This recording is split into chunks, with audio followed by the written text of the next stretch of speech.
Hello, friends. Welcome back. Happy Halloween. I'm in costume, hence the gloves.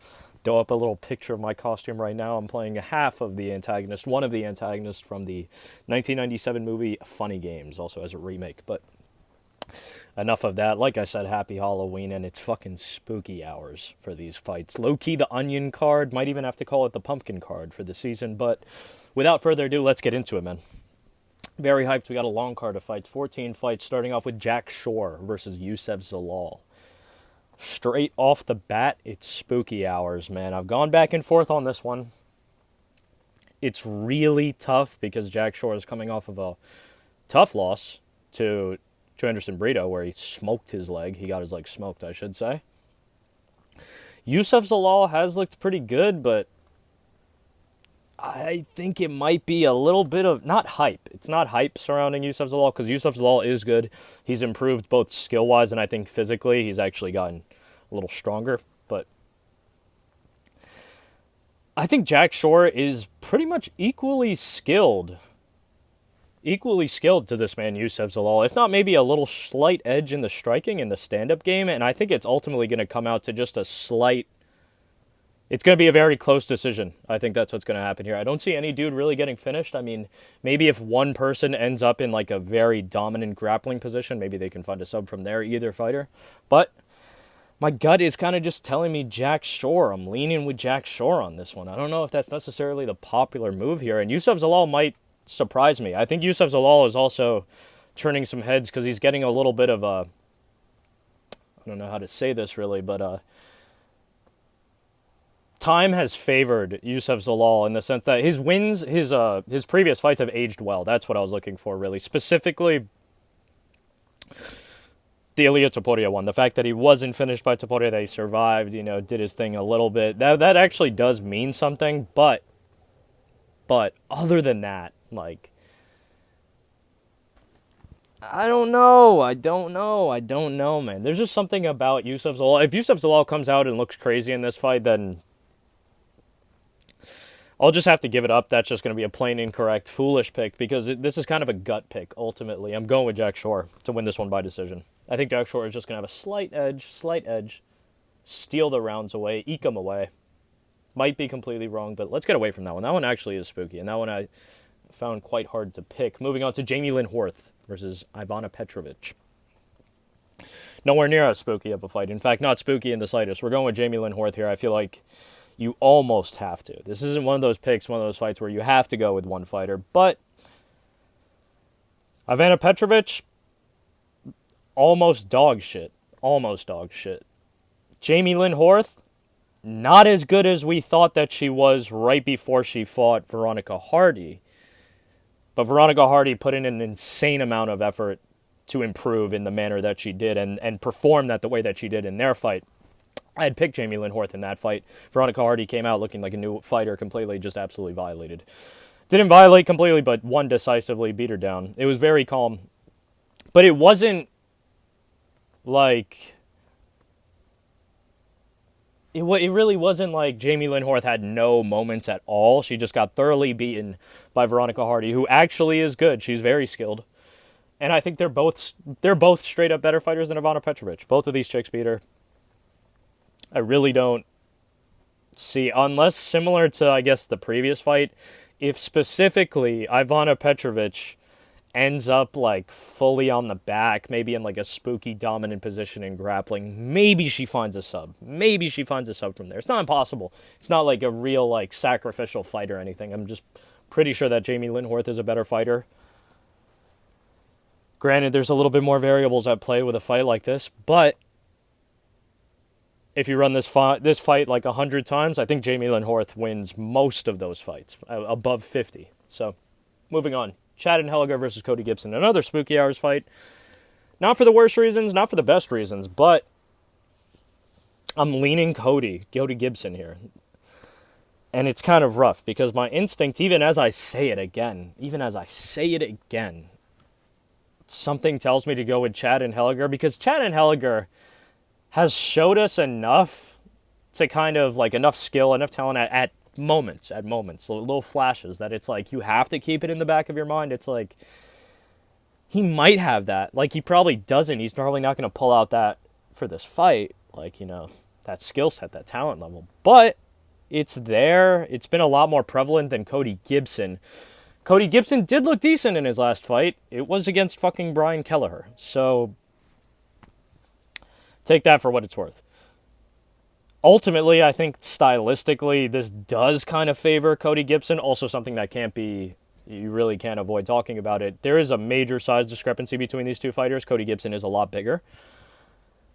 And I do think that eventually this is going to end up as like kind of a grappling match. And possibly if someone does get a finish, it might even be Cody Gibson by sub. I'm not even going to lie. I could see Cody Gibson pulling a little guillotine, maybe falling into an arm triangle after a little scramble. Chad Anheliger he could come out looking good and make me look like a fool again. But I really don't think he will. I just don't think he will. I think it's as simple as that. Moving on. Serhiy Sidey versus Garett Armfield. Fucking great fight. Great fight. Garett Armfield has actually been a dude, even though he hasn't hit 100% on the channel, he's come through multiple times for us. The first and the biggest time, really, was against Brad fucking Katona. That was the first time I was trying to tell people, like, please don't bag Brad Katona here. Garett Armfield's worked him. He smoked him. Very calmly. And Garett Armfield is also kind of one of those dudes that's up and down, like, he has the performance against Brad Katona, who for all the shit talking I do, I said it in the last video where he was fighting, the last card that I predicted that he was on.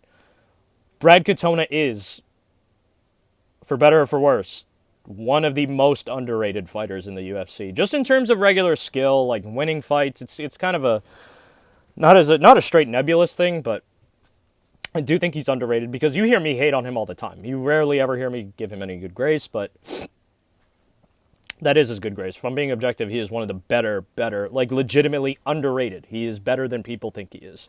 But I digress. Getting way too much into fucking Brad Katona when he's not even fighting. Garett Armfield smoked Brad Katona, yes. Serhiy Sidey lost the rematch to Ramon the Savage Tavares. Shout out to Ramon the Savage Tavares. His son actually responded on the live reaction short that I made of their fight, and that was great. That was great to see. I digress. I'm going with Serhiy Sidey here, though. For all the Garett Armfield talk that I just did, I'm going with Serhiy Sidey. Here's why. I was going with Serhiy Sidey to win the rematch as well against Ramon Tavares. At least I'm pretty sure I ended up settling on Serhiy Sidey, even though I knew that was going to be fucking spooky hours, and it was. They went to war. I thought Serhiy Sidey actually held his own. It was a lot closer of a decision than I think it really was. It was a split decision. It was a very close fight, but some people thought Serhiy Sidey won.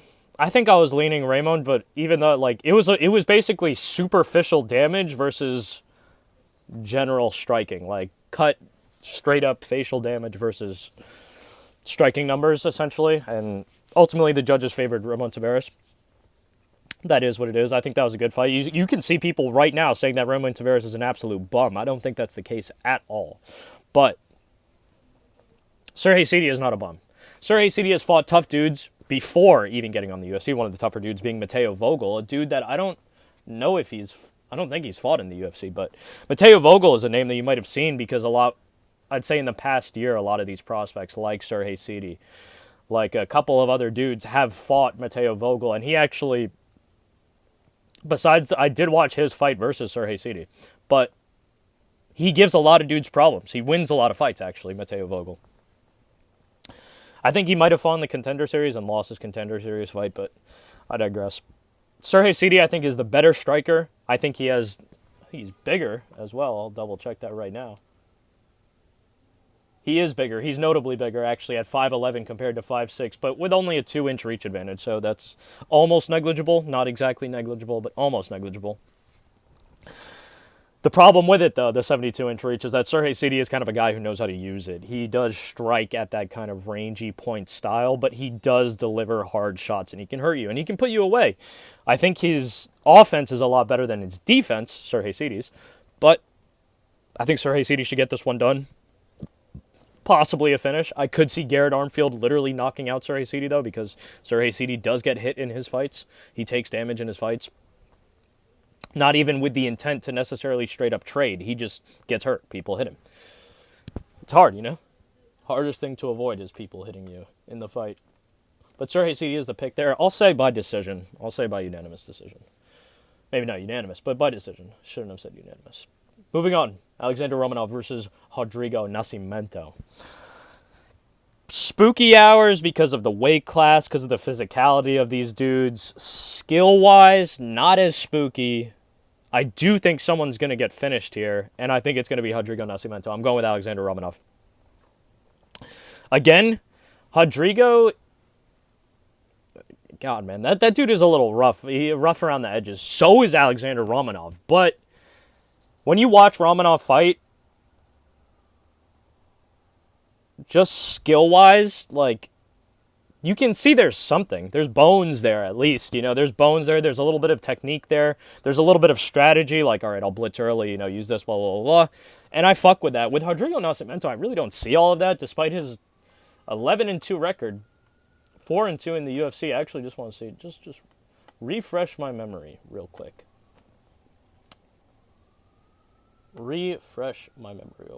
Yeah, but the dudes that it's against, it's Tanner Boser. It's fucking old man Ilir Latifi, which Latifi can still give you a tough fight, and that was a year ago. But what are we talking about here? Unanimous decision over Dontel Mays. What the motherfuck?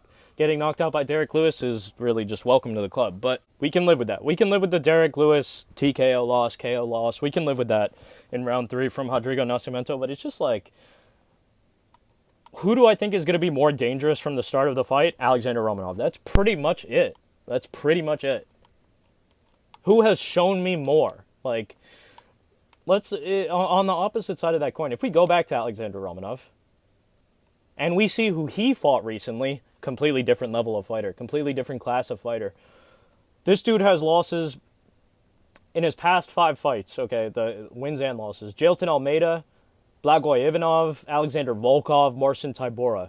And you could throw in Chase Sherman there. Some of those dudes, iffy. But some of those dudes, Marcin Tybura, Alexander Volkov, like, Jailton Almeida. Even Jailton Almeida, even though he got smoked by Jailton Almeida. It's a different class, a different level of fighter that this dude is facing, Alexandr Romanov. And I think that's actually going to show. I think it's going to make Alexandr Romanov look all the more better.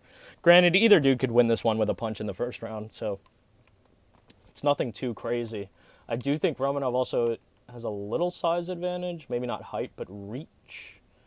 If I wasn't mistaken about that, let's take one last look. No, he doesn't actually. Rodrigo's bigger than him. But I don't think that's going to play a factor. As funny as that sounds immediately after checking that. Moving on, Charles Jourdain versus Victor Henry. Another fucking spooky hours fight. This is not as, for me, I'm going with Victor Henry. I'll say that right off rip. Going with Victor Henry here.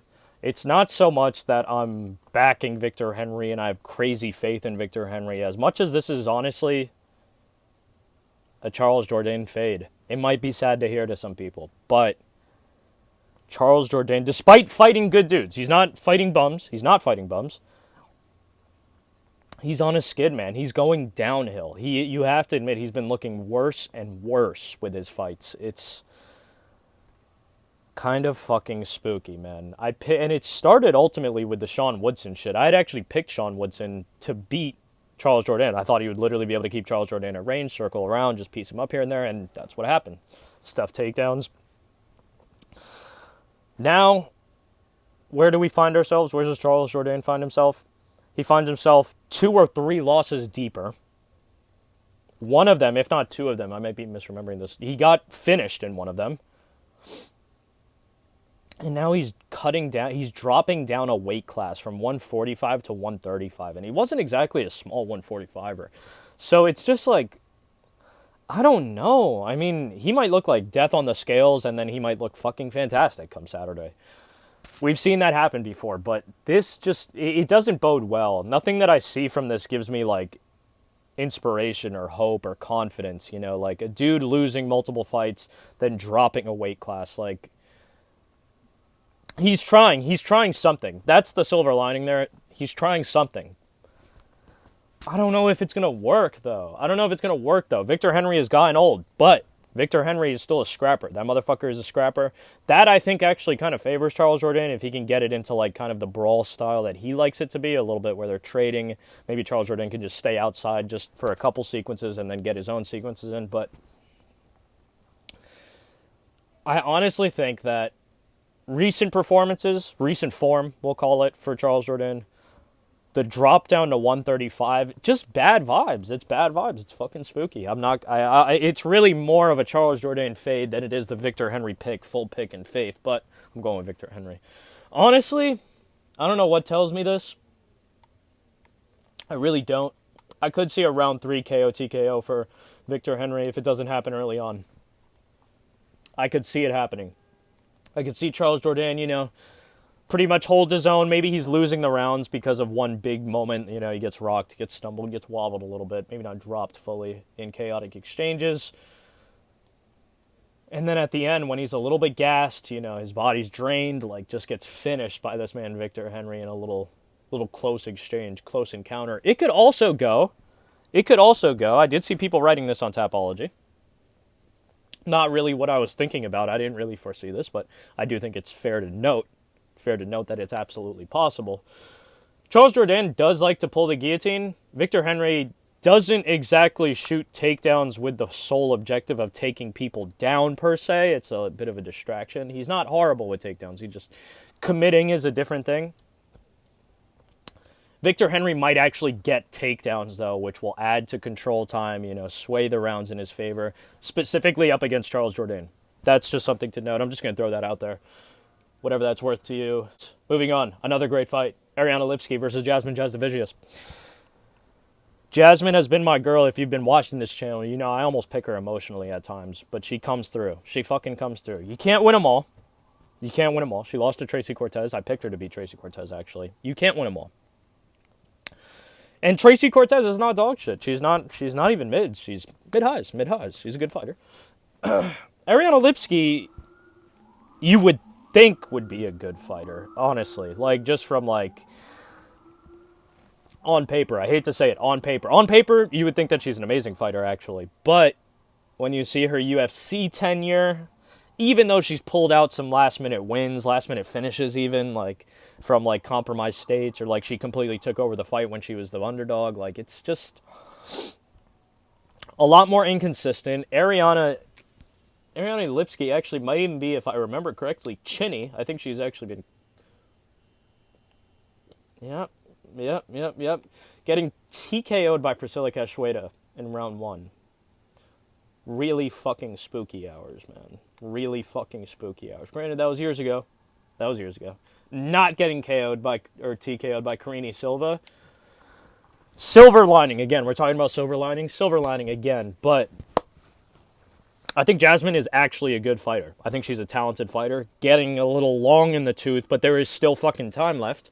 And I love the way that Jasmine fights. She's a dog. She has heart. She has a chin. She can grapple. She can maybe not strike as well as Ariane Lipski, just technique for technique, form for form, but very competent striker. I'm actually looking forward to that great women's MMA matchup right there. Moving on, Aiemann Zahabi versus Pedro Munoz. I've actually gone back and forth on this one maybe too many times, more than I should have. My schizo brain, looking at Tapology, trying to remember Pedro Munoz's fights, recognizing patterns, I actually, for whatever godforsaken reason, think that Pedro Munoz is due for a win. You have to, I use those words specifically. I didn't say that I think he's going to win, or at least that's not what I mean when I say that. That's typically what other people might mean. I mean he's due for a win, like the universe, numbers, pattern recognition. For some reason, his next fight he should win. I don't know what gives me it's not even I don't know. I do know. It's from looking at just fucking recent fights. But do I think that's gonna happen? No, I don't think that's gonna happen. I'm going with Aiemann Zahabi. Despite both of these fighters being relatively close in age, I think that there's a difference, a real clear difference in wear and tear, so to speak. Wear and tear including damage, like regular fight damage, combat damage. I think Aiemann Zahabi just has a lot left. Way less fights despite being in the same age range, relatively. I actually think Aiemann Zahabi is a year or two younger than Pedro Munoz. He is about 2 years younger. So there's that, but also just has taken way less damage, way less miles on the body than this man, Pedro Munoz. You know, Father Time is undefeated. Pedro is the fucking favorite, which scares me. That scares me, man. And Amin Zahabi is not a walk in the park. You know, he has good wins. He's a technical dude. I think he can do enough to win this fight against Pedro Munoz, you know? Like, really. Granted, maybe Pedro Munoz turns back the clock again for one last performance. Who the fuck knows? But I'm going with Amin Zahabi there. I'm actually picking a fair amount of Canadian fighters on this card. I know that's like the new meme that MMA Guru started. Fucking Canadian fighters are dog shit. Canadian men can't fight. The women actually can fight, but... Enough of that. Mike Malott versus Trevin Giles. Decent fight. Decent matchup, actually, because Trevin Giles could, if he comes out looking like some of the better forms, like the good informed Trevin Giles, he could actually give Mike Malott a real fucking problem. A real serious problem that people might not be expecting. If Trevin fights how he usually fights, probably not. I think Mike will be able to out-grapple him, maybe even outstrike him, even though I think Trevin Giles is actually deceptively decent. He finds a way to lose. The dude finds a way to lose. It's really rough. It's really fucking rough. We got a couple of those fighters on this card, Cody Gibson being another one of them. It's a dude who finds a way to lose. But Mike Malott, it's not even... Of course, he now falls into... Grant Dawson has actually redeemed himself. Grant Dawson is no longer in this camp, but for argument's sake, he falls into the Grant Dawson, the Kennedy and Nzechukwu. Like, you know, he falls into those camp. Like, he's with those dudes type shit. Cannot be relied on anymore. Like, in any facet. Like, you know, you can pick him, be like, I'm pretty confident in him, but to say that he's a lock ever again in his UFC career, at least for the foreseeable future, no. Mike Malott has lost that privilege. Neil Magny, not dog shit whatsoever. I think people maybe, like, I don't know. Either, we're not going to get too much into the Neil Magny shit. That really was Mike Malott quitting and Mike Malott throwing rather than Neil Magny, like, coming out crazy and taking it away. All credit to Neil Magny for getting that one done. But let's try to remember what happened here. And again, these are kind of arguments against Mike Malott, but Mike Malott never really beat anyone too crazy before that. Like, again, this would be one of Mike Malott's tougher fights just on paper. I'm still going to go with him, though. He's the prospect. They want Mike Malott to win. They want Mike Malott to win in emphatic fashion, actually. But I don't know if that'll happen. Trevin Giles is good enough, you know, crafty enough that I don't think he'll just let himself get finished. He might get... That's the thing. He gets caught. He gets caught and he finds a way. Moving on. Marc-Andre Barriault versus Dustin Stoltzfus. My instinctual initial pick was Dustin. I had to switch, though, because Marc-Andre, he hasn't been getting the results he wants consistently, I'll say. But he's really actually a decent fighter, in my opinion. You know, obviously leaves something to be desired, especially with defense, but he's strong, he's tough, he has some cardio, he's decently enough well-rounded, you know, like, granted, he's losing fights to Fluffy Anthony Hernandez, but that's after he gets dragged into deep waters, after he was piecing up Fluffy earlier on in that fight, you know, like, the dude can work with his hands, he's actually a pretty good boxer, has power, notable power, and even though he doesn't take the shots as well visibly, like, he'll grimace, he'll wobble a little bit, he does have a decent chin, he's pretty fucking tough, I will give Marc-Andre that. And it's really for that I'm going to go with him. Dustin Stoltzfus, again, we're talking about dudes who, they do have something. It's not like these guys are just bums that are winning fights off pure luck. At least not in my opinion. It's just these guys find a way to lose, man. They throw. They actually throw. It's kind of scary. But Dustin Stoltzfus, maybe he weaves around fucking Marc-Andre, takes the back, taps him out. Maybe he just hits him with a slick counter. Because I actually think Dustin Stoltzfus, for what it's worth, has been getting ever so slightly better, especially with the striking. But I do think Marc-Andre, as long as his chin has held up, as long as he hasn't gone through any crazy change behind the scenes, I think Marc-Andre takes this one. Granted, he did, I think he got TKO'd, actually. He got KO'd in his last fight. Finished, possibly. Might be misremembering that. No, yeah. Joe Pyfer fucked him up. And that wasn't too long ago, actually. That was just in June. You know, that's kind of in that sweet spot of not too long ago, not exactly yesterday. But not too long ago, to be fair though, Dustin Stoltzfus got fucked up bad. That was worse than the fucking Marc-Andre Barriault shit. In fact, I think he said that, I don't know if he said he had surgery, but I think he said he broke something, Dustin Stoltzfus. In which case, that is kind of a short time to come back. Those finishes were relatively around the same time. Might have even been on the same card, but might be misremembering that. What I'm trying to say here is I think Marc-Andre Barriault is going to take this one. Moving on. Actually, possibly even by finish, by later round KO, TKO. If not decision, official pick decision. Moving on. Caio Machado versus Brenton Ribeiro. Brenton Ribeiro.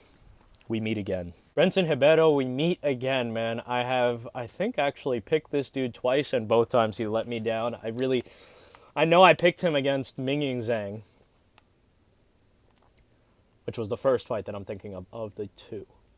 And then Magomed Gadzhitsulov. I might have picked Brenton Ribeiro in that too. On some crazy shit. I might have. I really might have. I think I did. I think I did, actually. But I'm picking him again, man. Third time is the charm, right? Third time is the fucking charm. We're giving Brenton Ribeiro one more chance. And I'll tell you why. Because Caio Machado is a special kind of lows. He's a special kind of lows. What do I mean by that? Caio Machado actually technically isn't straight dog shit. In fact, he has a little bit of technical know-how. However, actually implementing that into fights, completely fucking different story. Like, I'm not just going to outright call the dude bad, because we really haven't seen that much from him. You know, still relatively early on in his career, 12 professional fights, 8-3-1. But this dude fucking lost a decision to Don'Tale Mayes, I think, honestly, on some crazy shit. I had to pick Don'Tale in that fucking fight. Yeah, he did. Losing to Mick Parkin by decision, we can accept, actually, because Mick Parkin is skilled. But it's not good. It's not good. It's not a good look. It's really not a fucking good look. Granted, Caio Machado could actually, in some fucking weird, bizarro world, land a couple more jabs than Brenton, kind of keep him at an awkward range, maybe even push him up against the cage, try to work for a takedown. Because Brenton Ribeiro has been gifted with spooky power. Spooky power. The curse is he has no chin. And on top of that, not even that he has no chin. He has no chin, and he's a fucking numbnuts tweaker. This dude, Jefferson, in the Tapology forums, one of the top ranked, like, recent dudes in the little rankings, number 3. This man posted a video, an old video of Brenton's fight, a fight that I saw, but it left my mind as soon as, that's when I think I was picking the Mingying Zhang fights. And that scared me at the time. Against this dude, Bruno Serra. Brenton Ribeiro versus Bruno Serra. Brenton Ribeiro drops this dude with a death touch, essentially, and goes on to lose in fucking devastating, heartbreaking fashion. Watching that fight will always make you hesitant to pick that dude, Brenton. But I'm going to go with him, man, because I do think that if one dude is going to get an early KO, TKO, right, an early finish in a chaotic exchange, power for power, just straight power. This is what I hate about thinking about this now, because power for power, I go with Brenton every time. Chin for chin, fuck no. If Brenton Ribeiro was standing next to you and you got punched in the face, it might knock him out. I'm being 100% fucking serious with that. Brenton Ribeiro gets touched and he gets put the fuck out. In fights that he's touching people and putting them the fuck out. Putting other people the fuck out, he gets put the fuck out. So that's a really rough one. Again, I'm actually being generous to Brenton Ribeiro, I realize now. He's definitely with Dustin Stoltzfus and Kennedy. He's with them. But he can't even be with them. He's actually in a class of his own, because he hasn't even shown us that he can really win fights in the UFC. But enough on this fight. I'm going with Brenton Ribeiro. This is just power. This is a bit of a hunch. Like, I'm rolling with it. Kyle might win. He might even win decisively. It might look like dog shit, but it might be decisive. It might be by decision. Back to the fights. That's the pick. The Brenton Ribeiro pick. It's very spooky. Fucking real spooky hours. But most of this card is actual spooky hours, and it doesn't stop there. we get right on to continual spooky hours with Derek Lewis, the Black Beast himself, versus Jonathan Deniz. Now, Jonathan Deniz, you got to be careful with this one. You got to be fucking careful with this one. Trust me, when I first saw this fight, I was like, Jonathan Deniz, you know, he gets 3 takedowns, a takedown every round. He could win. He could win. He could win by decision. He could actually easily win. But does that happen? Probably fucking not, because Jonathan Deniz is getting pieced up and having trouble with Austin Lane and shit. That's the reality of the matter here. I think in the first real exchange where the Black Beast starts to land, it's going to give Jonathan trouble, and it's over from there. I could be completely fucking wrong. Jonathan Deniz could hit the lay-and pray for 3 rounds, could get a decision. Maybe he even surprises people, gets like a fucking arm triangle sub in round 2. I wish I didn't give the fucking exact prediction, because now I feel like it's going to come back to haunt me on some spooky hour shit. But anyways, I do think Derek Lewis will get this one done by KO TKO. You can honestly pick any round if you had to hedge, probably round 1, but we'll just have to see. I'm going with Derek Lewis there. Derek Lewis has not shown me enough to where I'm actively, even though he's, you know, Derek Lewis has been a letdown. It's not like Derek Lewis has never been a letdown, has never had a bad fight, has never had a fucking weirdo throw. Not at all. Quite on the contrary, actually. But he did have that flying knee, you know, man was in shape. Like, it really depends on how serious Derek Lewis is taking this fight. It depends on how Jonathan Deniz looks. Oh, motherfucker, I got ash on the glove. Fuck it. But it just depends on a couple things, man. Depends on a couple things. Jonathan Deniz, man, he is kind of spooky. He was super hyped up.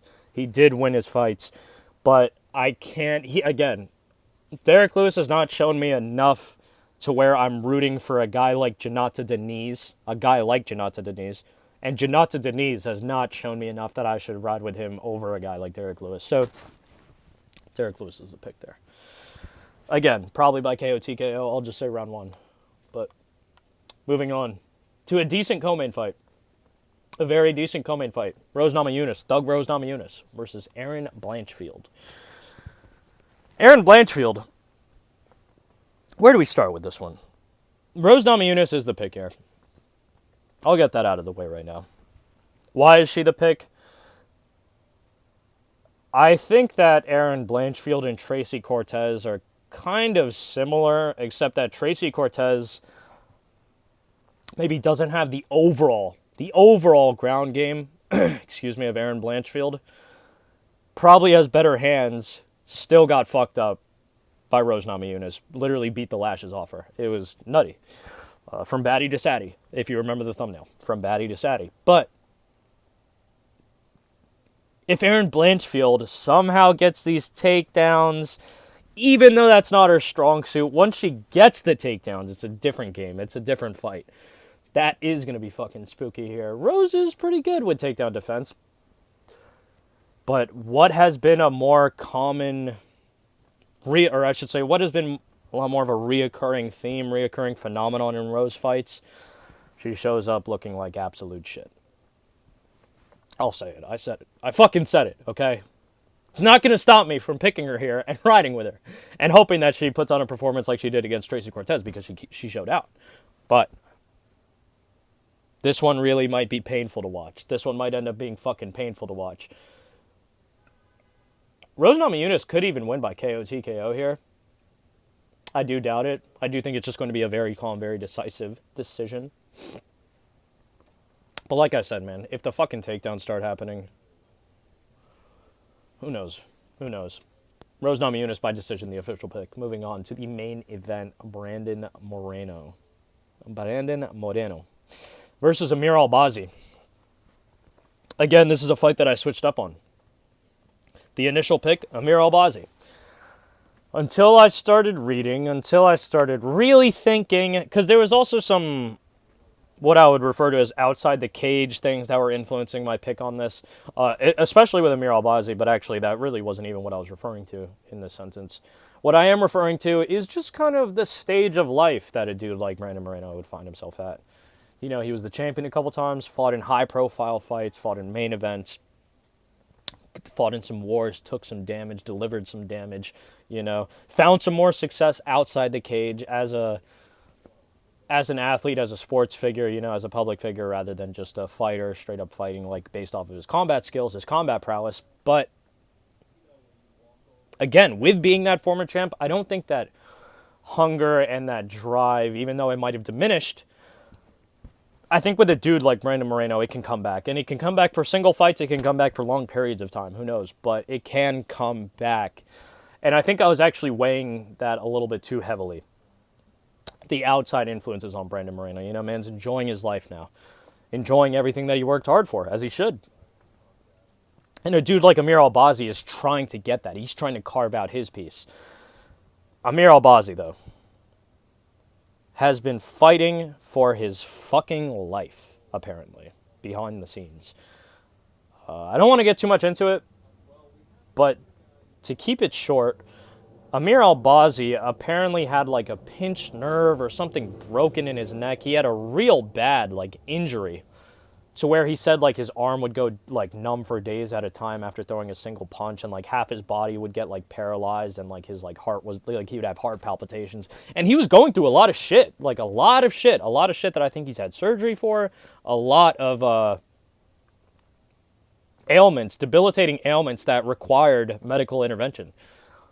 That instantly just fucking spun my world upside down. Because what I was going for was like, you know, the hungrier dude who hasn't been in these wars. You know, he's been through just enough adversity that it's no stranger to him, but he hasn't been through like real wars, taking insane damage like this dude, Brandon Moreno has. Even though it's not the most insane damage, it's a notable amount. But then when you find that out, like, oh shit, this dude was almost fucking paralyzed. Like, his body was fucked up, you know, and then he's going to fight now. Like, I don't know. It just leaves me with such a crazy feeling. Like, I find it hard to root for Amir Albazi now. And the more I thought about it stemming from there, the more I see similarities. And you can see other people saying this. I'm not the only person to say this or think of this, in fact. There are a lot of similarities to Tatsuro Taira versus Brandon Royval in this fight, where I think fucking Moreno is going to be Brandon Royval. I think Moreno is going to outstrike the fuck out of him, wash him, and be able to keep Amir Albazi off of him. And might even get, I'm calling a round 4 KO TKO for Brandon Moreno when Amir Albazi isn't even hurt like that, just gassed and ends up getting folded, kind of crumpled. Might not end up that way. Might end up just as a decision that Brandon ekes out. Brandon maybe wins it decisively. We'll just have to see. I do think that's a good main event. I think it's a good night of fights. Brandon Moreno, round 4 KO TKO, the official pick. About to head out to the little Halloween activities, Halloween night, shenanigans, mischief, all that good stuff. Thank you for watching. The gloves are filthy now because I spilled fucking ash. As always, like I just said, thanks for watching. Like the video if you like the video. Dislike the video if you dislike the video. If you disagree with my picks, let me know your picks in the comments below. Subscribe if you want to see more content. A little child screaming outside my crib. Is there anything else? Spooky hours coming very soon. I wanted to release it today on Halloween, but I don't think I'm going to get around to that. As always, much love. Big kiss. Happy Halloween. Rare ending! Rare ending! Rare ending! Oh my fucking god!